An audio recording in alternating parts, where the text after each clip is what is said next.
அனைவருக்கும் வணக்கம். சிம்ம ராசினியர்களுக்கு அரசனை போல வாழ்வு தரும் சாமர யோகம். இந்த யோகத்தால் சிம்ம ராசினியர்களுக்கு என்ன மாதிரியான நன்மைகள் எல்லாம் ஏற்பட இருக்கு, கிரக நிலைகளின் ரீதியாக அமையிருக்கும் சாதகங்கள் என்ன, பாதகங்கள் என்ன, மேலும் என்ன மாதிரியான நன்மைகள் எல்லாம் ஏற்பட இருக்கு என்பது குறித்தான முழுமையான பதிவை தான் இந்த வீடியோல நம்ம விரிவா பார்க்க போகிறோம். அந்த வகையில சிம்ம ராசினியர்களுக்கு இந்த சாமர யோகம் அப்படின்னா என்ன என்று பார்க்கும்போது, சிம்மராசினியர்களுக்கு நீடித்த பொருளாதாரம், வருவாயுடன் உள்ள சக்கரவர்த்தி போன்று வாழ வேண்டும் என்ற திண்ணம் எல்லோருக்கும் உண்டு. அதற்கான அமைப்பு இருந்தால்தான் அந்த யோகம் உங்களை நாடும். நீங்களும் யோகத்தை நோக்கியே பயணிப்பீர்கள் என்பதே உண்மை. அப்படிப்பட்ட நீடித்த பொருளாதாரம் மற்றும் சமூகத்தில் மதிப்பு மரியாதையுடன் 3-4 தலைமுறைகளுக்கு மேல் உள்ள யோக அமைப்பே இந்த சாமர யோகம் என்று சொல்லப்படுகிறது. இது ராஜ யோகங்களில் ஒன்றாக சிறப்பாக சொல்லப்படுகிறது. ஜாதகரும் அந்த பொருளாதாரத்தை திறம்பட கையாளும் திறமை பெற்றவனாக இருப்பான். மேலும் நீடித்த ஆயுள்,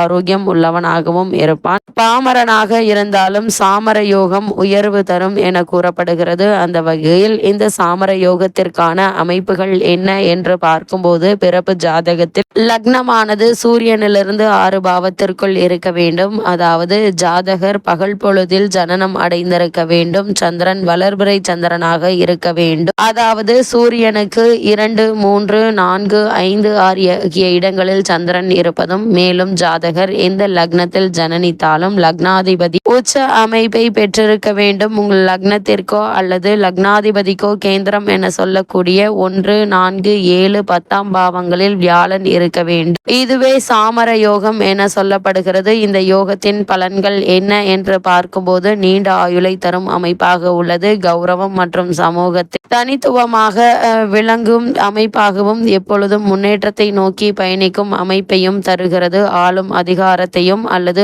ஆளும் அதிகாரத்தின் வட்டத்திற்குள் இருக்கும் அமைப்பாகவும் அமைகிறது.